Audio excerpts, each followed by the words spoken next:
Hi, hello, welcome to my new video. In this video, we are going to make a Papercraft Suzuki Jimny. First of all, let's cut this paper print using scissors.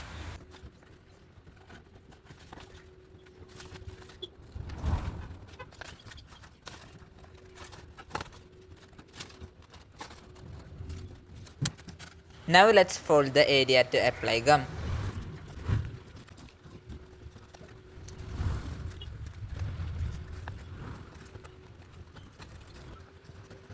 Now let's fold the edges. If you like my video, please click on the like button and share my video to your 10 friends. Wow!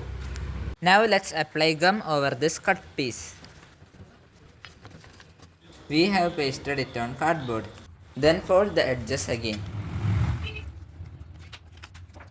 Apply gum on the white portion. Stick it. Apply gum and stick the front side. It's ready. Subscribe my channel for more new videos. Click on the bell icon to receive notification of my new videos. Thanks for watching my video. Hope you enjoyed it. Till our next video. Bye.